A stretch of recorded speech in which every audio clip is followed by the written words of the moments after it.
If you wanted to look at it from the philosophical and religious point of view, there are schools of thought that view a human being as a bridge. Your voice in there as well, because otherwise that section will get really bored and you could lose your reader like that, right? Okay, we are on step 5. Time to start drafting, using everything you just learned, this discussion you just had. What did you think was interesting in the writing style and that you could use in a paper that you write? She made this not as interesting as the ending part. So that the body needs to be just as good. So this is interesting, and this carries it on, and this gives you like a good closer so that you stay interested? Well, that's not all that interesting. It's more, this is more so interesting. That's not interesting? Not really, it's more... For me, it's kind of about coming out of the bubble and giving myself a bubble, because I learned at first when I met my bridge, she was really shy and like, you know, she was kind of quiet and she would just be like, okay, like I'd be like, hey, do you need help on this? She'd be like, no, I'm fine, you know.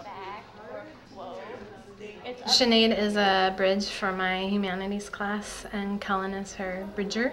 I think what's natural for her is she has the capability to really explain things in the way to a student that the student can get it maybe in a different way than how I explain it. And I've seen her just transform from maybe a less engaged student, kind of a passive learner, to a really active learner, and to see her take it to the next level, which is teaching others. I don't want her to be like that because I know what it's like to really be shy and just to have like people on your back, and like I always hated it, so like I focused on just being her buddy, and like now it's like she has a great time in class and like she's thinking of all these great ideas because she's not, you know, afraid to say them, because I want to put her in an environment where she feels comfortable with anything.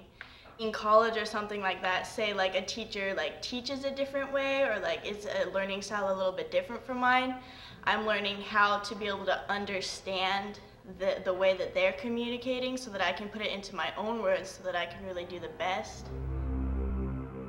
When a student comes to the University of Washington as a freshman, there are a lot of skills, organizational tools, just time management things that some students aren't very good at, to be honest. This bridge program is really an exciting program, and I've been encouraged to watch it develop, and we actually have to help students become better at that.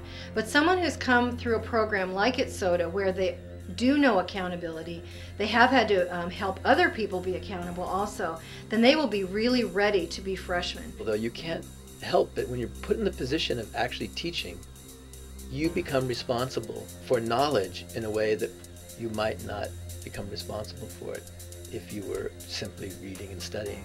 The impact on the students who are the mentors, I don't think there's anything more exciting than watching someone else have an aha moment. Like, okay, you said it looks right, but it's not. It's supposed to look like this, but look at like the little pieces like that one, and see, it's perspective like shorter and like, yeah. Well, you can always fix that. You can just erase it and like just change it. Everyone has their own different personalities and they have different ways that they learn. And that's definitely what Bridge has taught me. It's taught me to control how I am with all kinds of people. We bring in everybody from sometimes our receptionist to our highest level creative person, copywriter, Rusty and I, 2 principals. It's where people are coming from, you know, culturally as well as economically. I mean, all of those factors play into really good creative.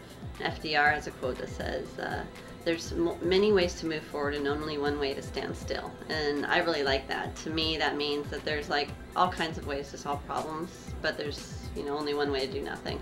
Everyone needs to bring creativity to the table because it's that collision of ideas that really makes for good client solutions.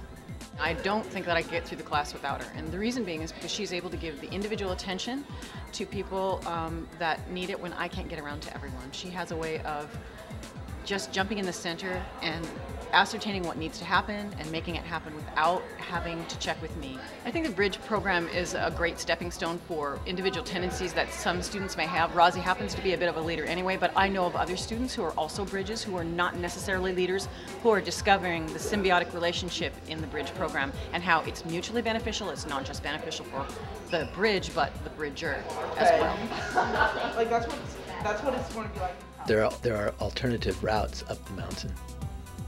it's how to keep this flow of knowledge, understanding, moving, and the bridge is what's necessary for this transmission.